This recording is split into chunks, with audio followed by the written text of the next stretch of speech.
주일학교에 다니던 어린 시절에 12월은 가장 행복하고 가슴 뛰는 달이었습니다. 교회는 12월이 되면 성탄으로 항상 들떠 있었습니다. 12월이 되면 거의 매일을 교회를 모였어요. 성탄 이브에 할 찬양, 율동 그리고 성극을 준비했고요. 저희만 그런 게 아니었어요. 중고등부, 또 청년부, 그리고 우리 장년부들까지 다 나와서 교회를 돌아보고 그리고 그러한 시간들을 함께 나누었습니다. 성탄절 이브는 발표회로 끝나는 것은 아니었죠. 생사 끝나고 나면 각 부서별로 선물 교환을 하고 했습니다. 각자 준비한 선물을 가지고 와서 그리고 선물들을 서로 나누었어요. 아마도 그 한국교회가 이 선물 교환을 하게 된 이유는 아마 동방 박사들이 주님께 드렸던 그 예물을 기억하며 아마 그런 의미로 이 선물의 교환을 시작했을 겁니다. 선물 교환이 마치고 나면 새벽송을 출발을 했습니다. 지금이야 아파트에서 거기서 새벽에 노래 불렀다가는 신고가 나오겠지만 그때는 다 개인 가정 집들이었으니까요. 들에서 양을 치던 목자들에게 천사들이 찾아와 그리고 주님의 오심을 전했던 것처럼 새벽송을 하는 이들은 마치 천사들처럼 각 가정을 방문하고 그리고 그들에게 예수 그리스도께서 우리들 위하여 땅에 오셨다라는 놀라운 성탄의 소식들을 전하곤 했습니다. 지금은 이러한 교회 전통들은 거의 다 사라져 버렸죠. 시대가 달라지고 환경이 달라졌습니다. 이제는 정말 아파트 같은 데서 새벽에 어떻게 우리가 노래를 할까요? 이거는 이제 불가능한 시대가 되어져 버렸습니다. 그럼에도 바뀔 수 없는 것이 뭐냐면 여러분, 이 성탄절보다 더 놀라운 하나님의 선물은 없다라는 거예요. 예수 그리스도의 오심은 이 세상을 위한 하나님의 선물입니다. 세상 그 어떤 것과도 비교할 수 없는 기적 중의 기적이 바로 하나님께서 인간이 되셨다라는 바로 이 성탄의 이야기임을 여러분 믿으시기를 주의 이름으로 축원합니다. 12월을 시작하는 이 첫 주에 왜 이 메시지를 성탄절이 아니라 12월 첫 주에 하느냐? 저는 우리 모두가 이 성탄의 기쁨과 감격을 가지고 이 12월을 보냈으면 좋겠습니다. 여러분들이 이 메시지를 통하여 주님의 성탄을 다시 한번 마음에 새기시고 성탄의 감격과 은혜를 체험하는 그런 한 달로 삼아 가시기를 바랍니다. 신약 성경에서 사복음서는 예수 그리스도의 오심으로부터 시작합니다. 우리가 마태복음, 마가복음, 누가복음, 요한복음을 사복음서라고 그렇게 부르죠. 그 중에서도 마태복음, 마가복음, 누가복음을 공관복음이라고 불러요. 공관이라는 말은 뭐냐면 공통의 관점이란 뜻이에요. 하나의 관점, 같은 관점을 가지고 쓰여진 복음서라 그래서 마태복음, 마가복음, 누가복음을 우리는 공관복음이라고 불러요. 하지만 사복음서 가운데 왜 요한복음은 공관복음이 되지 못하고 공관복음에서 빠지게 되었을까? 예수님의 기적과 부활을 직접 경험한 증인들이 살아있고 많았던 초대교회 첫 시절에는요, 사실은 복음서가 필요가 없었어요. 주님의 죽음과 부활과 승천을 직접 본 그 증인들보다 더 확실한 복음서가 뭐가 필요하겠어요? 내가 봤다는데요.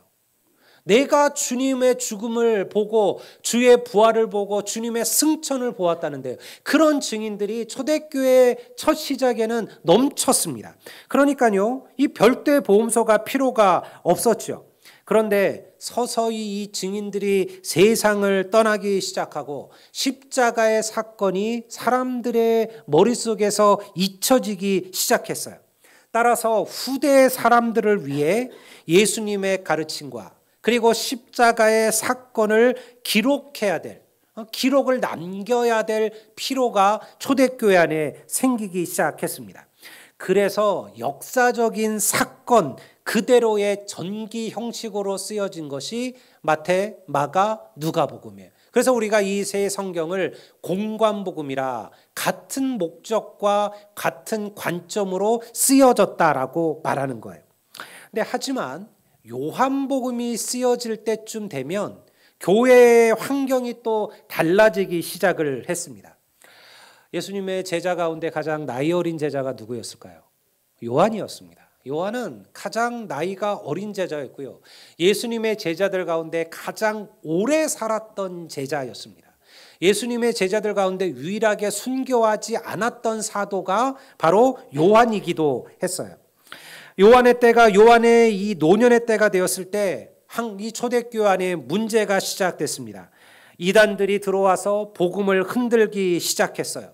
더 이상 살아있는 예수의 십자가의 증인들이 이제는 존재하지 않게 된 거죠. 따라서 노년의 사도 요한은요, 예수님의 복음을 사실 그대로 기록하기보다는 그 예수님의 이야기가 갖고 있는 영적인 의미들을 해석해서 성도들에게 가르쳐 줄 필요가 있음을 느낀 거예요. 그래서 여러분, 요한복음에는 마태, 마가, 누가복음에 나오는 이야기들이 거의 등장하지 않습니다. 요한복음은요, 주로 예수님의 오심과 그 오심의 의미에 대해서, 그리고 예수님의 신성과 인성에 대하여 신학적인 변증을 하고 있는 거예요. 그래서 요한은 공간복음에 기록된 그 내용들은 거의 다 생략한 채 사실은 이 질문에 답하기 위하여 요한복음을 쓴 거예요. 예수는 누구냐? 예수는 누구시냐? 이 질문에 대한 답을, 해석을 바로 요한복음이 말하고 있다라고 생각하시면 돼요. 그래서 여러분, 요한복음의 시작은 다른 복음서와는 다릅니다. 다른 복음서들이 예수의 오심을 요셉과 마리아라는 인간의 이야기로부터, 부모로부터 시작하고 있다면 요한복음은 예수 그리스도의 오심에 대한 이야기를 하나님이 계시는 천상으로부터 시작하고 있다는 거예요.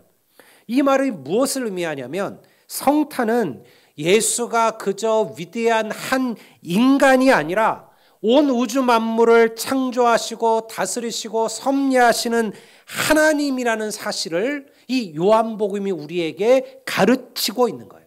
우리가 먼저 그래서 1절을 한번 볼까요? 1절은 이렇게 시작합니다. 다 같이 한번 읽어보겠습니다. 다 같이 읽겠습니다. 태초에 말씀이 계시니라. 이 말씀이 하나님과 함께 계셨으니 이 말씀은 곧 하나님이시라. 태초에 말씀이 계셨어요. 근데 성경은 뭐로 얘기하느냐? 이 말씀이 곧 하나님이시다라는 거예요. 2000년 전 이 땅에 오신 예수님은 태초부터 하나님과 함께 계셨던 분이었으며 요한복음은 그 예수 그 분의 이름을 뭐라고 설명하느냐? 말씀이라 얘기해요. 말씀이라. 성경이 쓰여진, 신약 성경이 쓰여진 이 성경의 첫 그 헬라어 단어로 보면 이 말씀이란 단어는 로고스라는 단어로 번역되어져 있습니다. 다시 말해서 이런 얘기죠. 태초에 로고스가 계셨다라는 거예요. 태초에 로고스가 계셨으니 이 로고스가 곧 하나님이시라. 이렇게 요한복음이 쓰고 있는 겁니다. 이 로고스라는 단어는요, 이 헬라어에서 주로 지혜라는 뜻을 갖고 있습니다. 그리스인들은, 헬라인들, 정확히 말하면 그리스인들이죠. 그리스인들은 세상이 지혜에 의하여 창조되었다라고 믿었어요. 그러니까 그리스인들에게 지혜라는 단어는 그냥 우리가 알고 있는 뭘 잘 아는 거, 똑똑한 거, 이런 의미가 아니라 세상을 창조하는 어떤 특별한 힘, 이런 의미를 갖고, 그러니까 신의 의미를 갖는 단어가 이 로고스라는 단어였습니다. 창세기를 보세요. 창세기에서 하나님은 말씀으로 세상을 창조하셨죠. 로고스로 세상을 창조하신 거예요. 하나님의 말씀은 우리가 흔히 말하는 말과는 달라요. 우리의 말은 능력이 없어요. 우리가 말한다고 해서 말한 대로 되어지지 않아요. 우리의 말들은요, 말은 했지만 이루지 못하고 우리는 너무 쉽게 말을 사실은 번복하고는 하죠. 근데 하나님은 달라요. 하나님의 말씀은 능력이에요. 여러분, 하나님은 오늘도 말씀한 대로 이루시는 분이심을 믿습니다. 하나님은 말씀으로 세상을 창조하시고 지금도 말씀으로 교회를 세워가고 계시죠. 성자 예수님은 곧 하나님의 능력 있는 말씀이시라. 그리고 하나님의 지혜라. 그런데 이 하나님의 말씀, 하나님의 지혜가 여러분 2000년 전 여러분들 이 땅에 인간이 되어서 내려오셨다라는 거예요. 우리가 이것을 성탄, 다른 말로 인카네이션, 성육신이라고 불러요. 말 그대로 하나님께서 육신이 인간이 되셨다. 이게 성육신 사건이에요. 그리고는 온 세상을 비추는 빛이 되셨어요. 우리가 4절 말씀을 제가 한번 읽어보겠습니다. 그 안에 생명이 있었으니 이 생명은 사람들의 빛이라. 예수님께서 이 땅에 오셨어요. 생명으로 이 땅에 오셨는데 이 생명이 바로 모든 사람들의 빛이라라는 거예요. 성탄절이 우리에게 축복이요 축제인 이유는요, 예수 그리스도의 오심을 통해서 비로소 우리가 새로운 생명을 얻게 되었음을 믿으시기를 바랍니다. 주님이 오시지 아니하셨다면 오늘 우리에게 새로운 생명은 없어요. 성도 여러분, 여러분들은 새로운 삶을 살아가는 새로운 인생이라는 사실을 믿으시기를 바라요. 우리가 새로운 자가 되었다라는 거예요. 여러분, 그러면요, 삶도 달라져야 돼요. 생각만 달라지면 안 돼요. 말만 달라지면 안 돼요. 삶도 달라져야만 하는 거예요. 많은 이들이 예수의 말씀을 다 알잖아요. 우리가 주의 말씀이 무엇인지를 누가 모를까요? 성경을 66권을 다 몰라도요, 우리는 예수님께서 우리에게 우리가 어떻게 살기를 원하시는지를 다 알고 계셔요. 사랑하며 살기 원하죠. 나누며 살기 원하죠. 베풀며 살기 원하죠. 용서하며 살기를 원하죠. 관용하며 살기를 원해요. 여러분, 그것이 하나님께서 우리가 살아가는 삶의 모양이기를 원해요. 하지만 우리는 그 말씀을 말로만 듣지 능력 있는 살아계신 하나님의 말씀으로 받아들이지 않는 거예요. 그래서 주의 말씀처럼 말씀을 듣고 행하는 자는 반석 위에 집을 세운 자와 같고, 말씀을 듣고도 행하지 아니한 자는 모래 위에 집을 지은 자와 마찬가지다. 그냥 보면 다 괜찮은 집처럼 보여요. 충성도 잘하고 봉사도 잘하고 헌신도 잘하고 열심히 주를 위하여 살아가는 것 같아요. 근데 여러분, 고난이 오고 환난이 오면요, 드러나게 되어져 있어요. 풍파가 찾아오면, 홍수가 밀려오면 모래 위에 세운 집은 금방 넘어지나니, 그러나 반석 위에 세운 집은 흔들리지 아니하리라. 여러분, 그러니 말씀을 듣는 게 우리를 반석에 세우는 게 아니에요. 그 들은 말씀을 우리가 행하는 자가 될 때, 여러분, 우리의 믿음이 반석 위에 세워지는 집이 될 줄을 믿습니다. 성경은 분명히 기록하기를 그리스도 안에 생명이 있으며 이 생명이 사람들의 빛이라, 그렇게 말씀하고 있어요. 시편 119편 105절에 이런 말씀을 합니다. 주의 말씀은 내 발의 등이요 내 길의 빛이니이다. 주의 말씀은 내 발의 등이요 내 길의 빛이시라. 오늘 우리가 걸어가는 세상은요, 캄캄한 어둠입니다. 왜 어둠일까요? 오늘날 성도들조차 우리가 살아가는 삶의 길을 잘 보지를 못해요. 그리고 지금 내가 걸어가는 길이 올바른 길을 걸어가고 있는지를 깨닫지를 못합니다. 때로는 캄캄한 암흑들이 우리의 길을 막을 때가 있어요. 뜻하지 않은 시련, 고난, 환난들이, 장애들이 내 앞을 보지 못하게 하죠. 여러분, 그때 우리를 옳은 길로 인도해 주는 것이 뭐냐? 바로 그것이 살아계신 하나님의 말씀임을 믿습니다. 그래서 아무리 강조하고 강조해도 지나치지 않는 것이 말씀을 가까이 하는 삶이에요. 여러분, 우리가 그리스도인이라고 말하면서도 막상 우리에게 주어진 살아계신 하나님의 말씀을 읽고 묵상하고 배우고 듣지 아니한다면, 여러분, 우리가 무엇으로 내가 하나님의 자녀라는 것을 증명할 수가 있을까요? 여러분, 우리의 믿음의 성장이 더딥니까? 내 믿음은 잘 자라지 않는 것 같습니까? 다른 데 이유가 있지 않아요. 여러분 안에 살아계신 하나님의 말씀이 있는지, 그 말씀을 가까이 하고 살아가고 있는지를 돌아보시기를 소망합니다. 예수님께서 이 땅에 오실 때 유대의 상황도 암흑이었습니다. 왕은 포악했으며 나라는 사실은 로마의 식민지로 살아가고 있었습니다. 주권을 잃어버린 거죠. 백성들은 가난했고 종교 지도자들은 타락했습니다. 율법은 올무가 되어서 백성들의 삶을 올가매었어요. 성전은 타락했고 주의 말씀처럼 강도의 소굴이 되어 버렸습니다. 빛을 구했지만 어디에도 그들을 옳은 길로 인도할 빛을 찾을 수가 없었어요. 그런데 이 어두운 세상 속에 하나님께서 말씀이요 지혜이시오 빛이신 예수님을 그들에게 보내신 거예요. 그리고 그들로 하여금 오직 세상이 보고 따라갈 수 있는 그런 영원한 빛이 되게 하셨다라는 거예요. 여러분, 그래서 우리가 성탄의 이야기에서 빼놓을 수 없는 이야기 중에 하나가 동방박사들의 이야기예요. 여러분, 동방박사의 이야기의 핵심은 그들이 황금과 유황과 몰약을 예수님께 바쳤다라는 게 아니에요. 여러분, 그들이 무엇을 보고 찾아왔다? 빛을 보았다는 거예요. 이 세상에 하나님의 영광의 빛, 그리스도의 빛이 별이 나타났다는 거예요. 예수 그리스도가 세상의 빛이요 별이라는 것을 우리들에게 말씀하고 있는 것이 동방박사의 이야기예요. 오늘 성도들의 삶에도 빛이 필요합니다. 여러분, 그 빛은 다른 데 있지 않아요. 하나님의 말씀이 그 빛이 되고 등불이 되어 주실 것임을 믿습니다. 요즘은 목양하는 것이 쉽지가 않죠. 목회자들이 아무리 이야기해도 순종하는 이들을 찾는 것은 쉽지가 않아요. 다 듣지요. 목회자 하는 말을 다 듣고 설교도 듣습니다. 아마 여러분들 열심히 있는 분들은 스마트폰으로 한국의 유명한 목회자들의 설교들을 다 듣고 계실 겁니다. 그러나 듣는 것이 곧 우리의 믿음을 자라게 하는 것은 아니에요.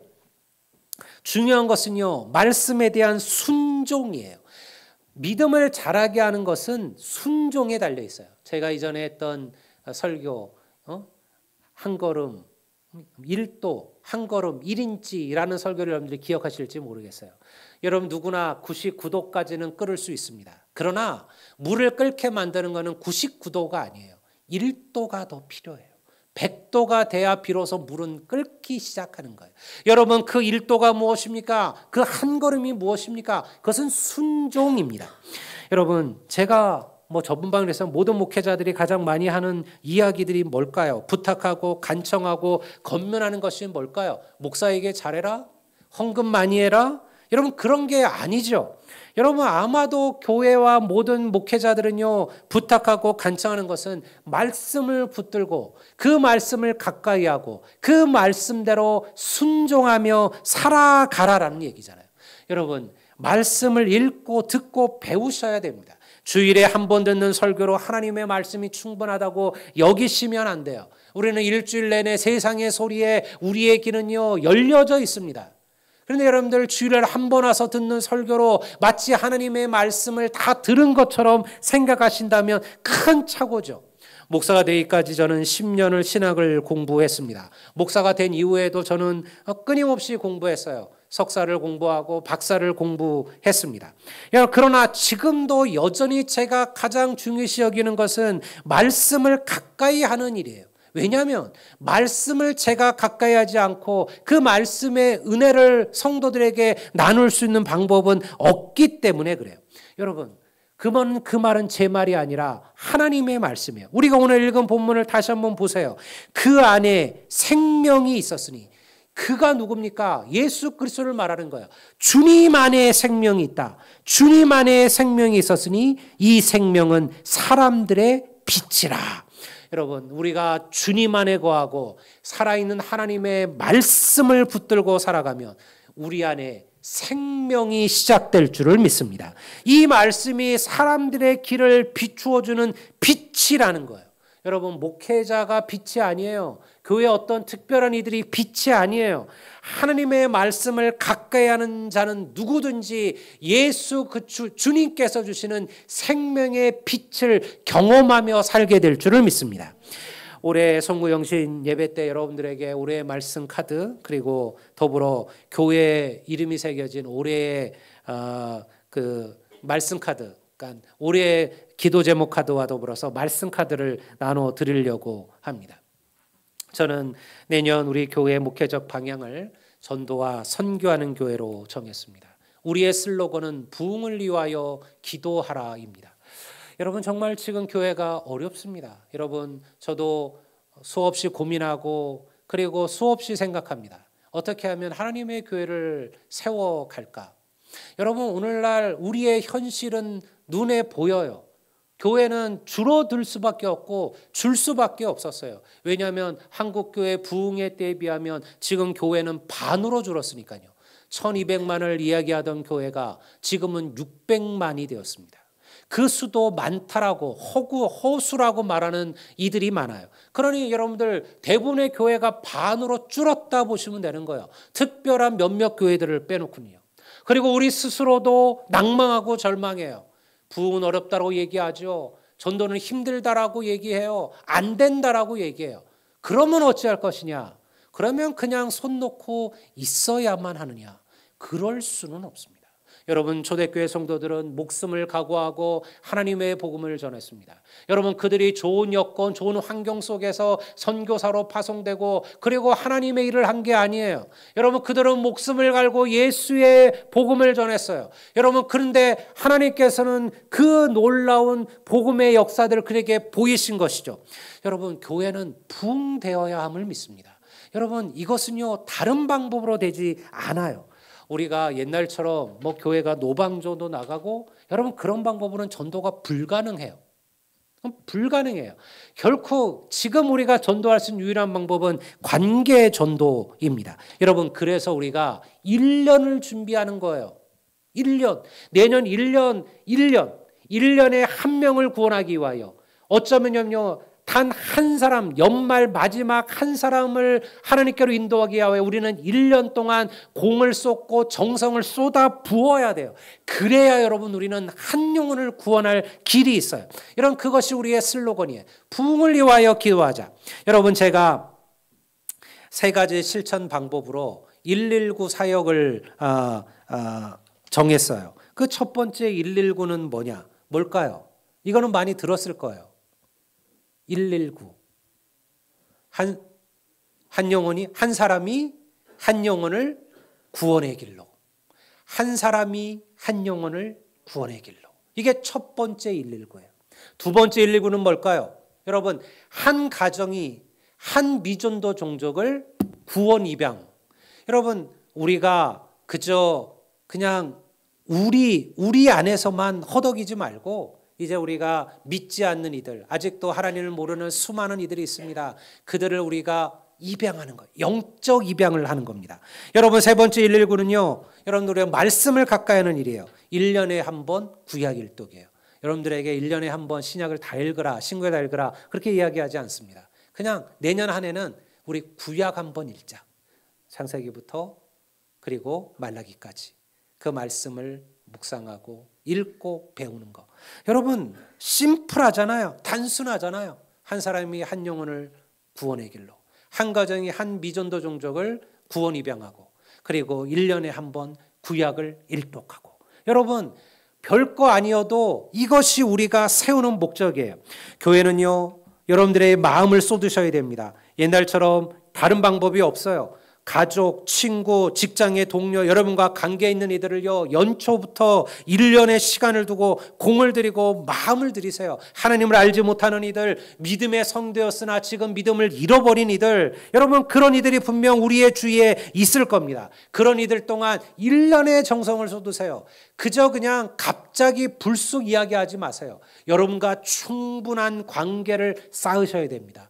시간도 함께 보내시고 같이 식사도 나누시고 여러분들 집에 초대도 한번 하시고요. 좋은 곳에 갈 때 같이 데리고 놀러도 가시고요. 여러분, 정성과 마음을 쏟으셔요. 여러분, 그리고 기회가 되었을 때 한 번의 기회로 그들을 하나님께로 인도하는 자리에 쓰셔야 됩니다.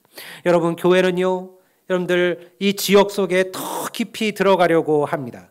지난주 이 농성 이동에 우리 동장님과 우리 지역의 목사님들 몇 분이 만나서 우리 농성동 지역의 교회 협의회를 구성하기로 결정을 했습니다. 우리 교회는 교회를 개방하려고 합니다. 그래서 지역의 이 농성동 지역의 많은 이들이 교회를 찾고 방문하게 하려고 해요. 뭐든지 이 교회에서 하라고. 여러분 필요한 거 있으면 여기 와서 하십시오. 여러분 저희들이 이 교회를 개방해서 보면 이 지역 안에 뭐 모임들이 우리가 모르는 모임들이 많더라고요. 그 지역 사람들 중심으로 동아리 모임도 있고 보니까 무슨 기타 모임도 있고 또 뭘 배우는 모임들도 있는데 그 동장님 저희 그러는 거예요. 목사님 사람 이 장소를 구하기가 너무 어렵습니다. 돈도 내야 되고 그리고 찾기가 어려운데 혹시 교회들이 교회가 목사님 교회가 너무 좋은데 혹시라도 우리 교회를 좀 쓸 수 있겠습니까? 오케이. 얼마든지 쓰시라. 얼마든지 쓰시라. 자주 오시라.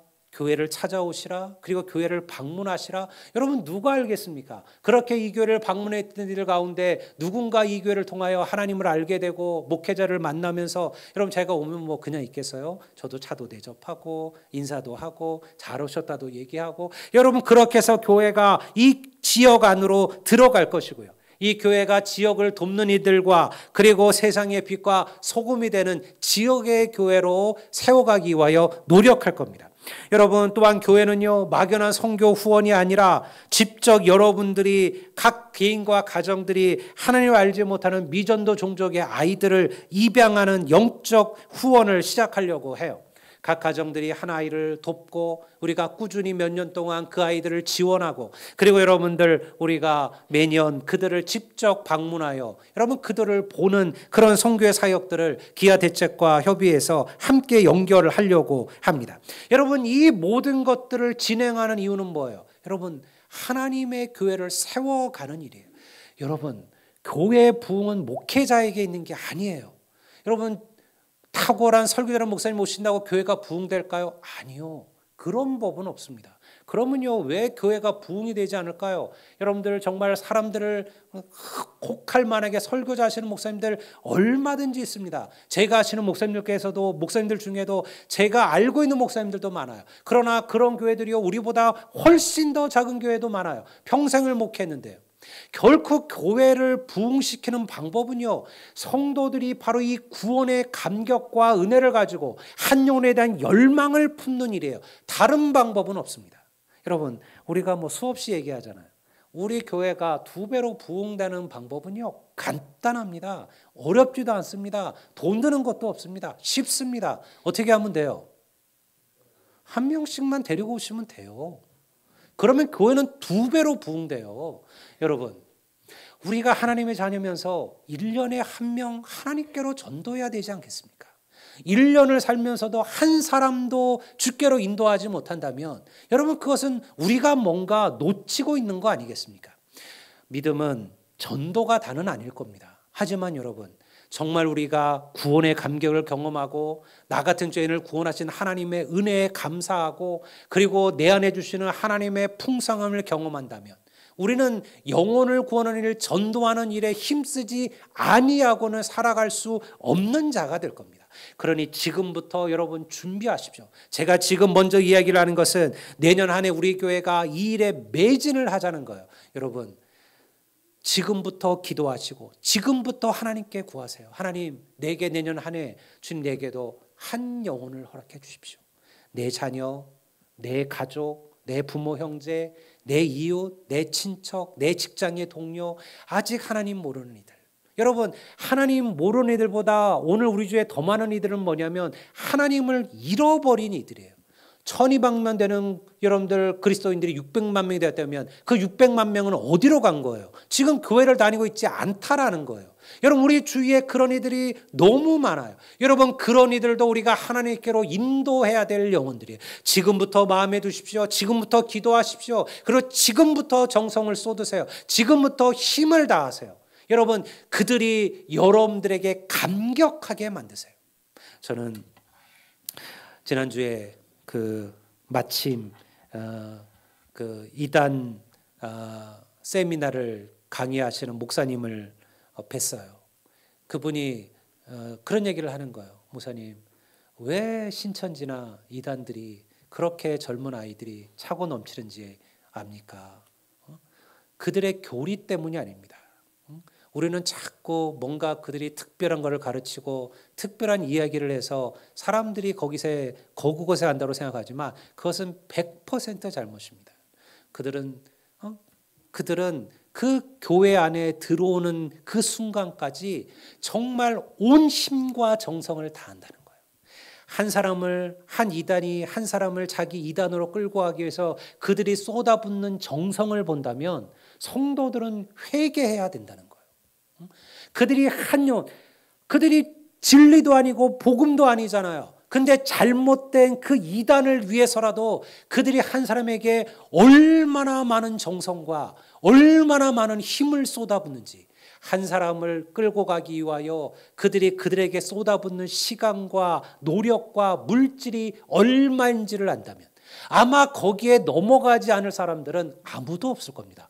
우리라 할지라도 그런 사랑, 그런 정성을 경험하면 여러분 그곳에 한번 찾아가지 않을 수가 없다라는 거예요. 여러분 우리는 어떠하십니까? 우리는 그런 마음으로 한 영혼을 생각하시나요? 우리는 그런 마음으로 한 영혼을 구원하려고 노력하고 계신가요? 여러분 주위에 죽어가는 수많은 이들, 내 사랑하는 가족들, 그런 이들을 위하여 나는 그런 마음으로 다가서고 계신가요? 여러분 우리 교회는 반드시 부흥될 줄로 믿습니다. 여러분들이 그거를 확신하셔야 됩니다. 그리고 여러분들이 그 부흥의 각자의 불씨들을 피우셔야만 됩니다.